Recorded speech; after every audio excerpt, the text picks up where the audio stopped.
Hey, I'm going to go through how to go about cutting out your clock design. You're going to need a couple of different tools. One, you're going to need a piece of this hardboard, and that is to protect the table, whatever you're cutting on, especially if you're going to use one of the utility or hobby knives. So those would be two other tools that you might use depending on your design, and then a scissors. So there's different ways to do this.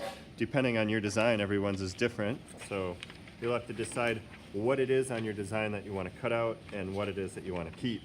So scissors is a good way to do this quickly, but you want to take your time and very carefully cut along the edges to make sure you're cutting straight. Now, scissors is okay, but as you can see, a lot of times it doesn't cut exactly straight, and you might end up with a little bit of white part of the paper there.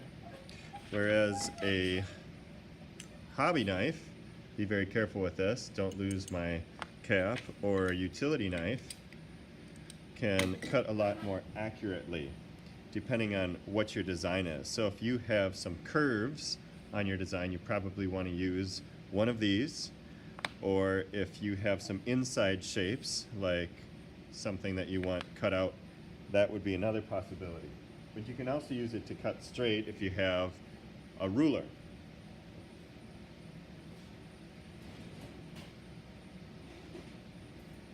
So I went and grabbed my ruler, and I can use that on top of the hardboard, which you're going to use later for your clock, by lining this up very carefully along the edge there and finding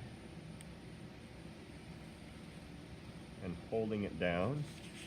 And that is a way to cut more accurately than with the scissors. You want to make sure you're very careful that you don't slip and cut yourself.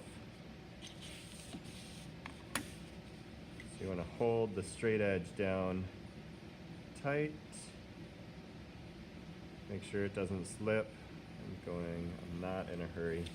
And you can see that's a pretty quick way to cut that out fairly easily.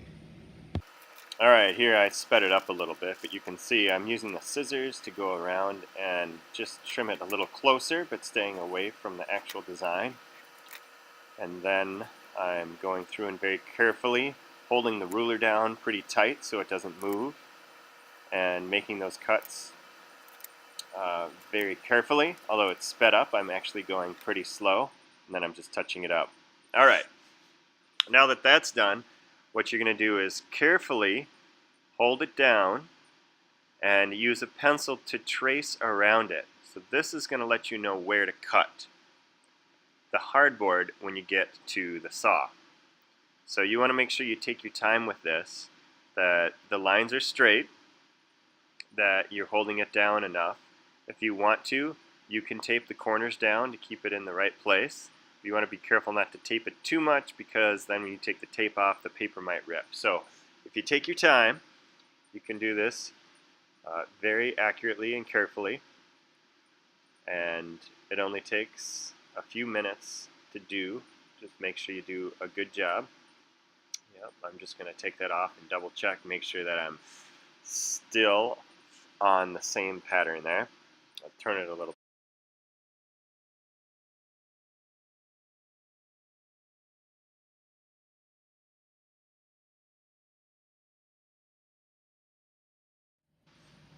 Alright, now that I have it all traced out on my hardboard, I'm going to go over here to this bandsaw. Move these pieces out of the way here.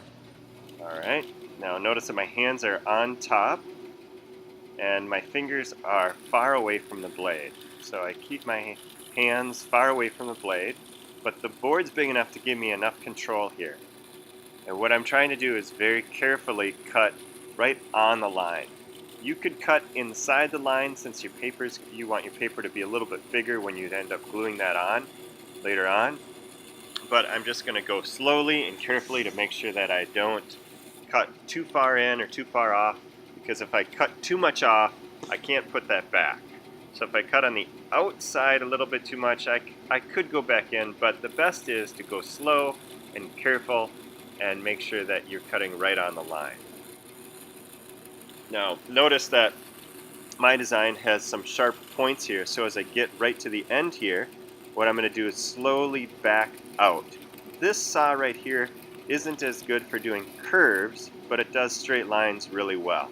You just need to make sure that you go slow and that you're not twisting the board, because what that'll do is it'll twist the blade inside the machine, and then the blade may come off one of the wheels, which are called pulleys, and then it'll make a loud noise, and then I'll have to come put it back on, which isn't a problem, but if you go slow and careful, that won't happen. So you can see I'm just going around, taking off material little by little, and taking my time.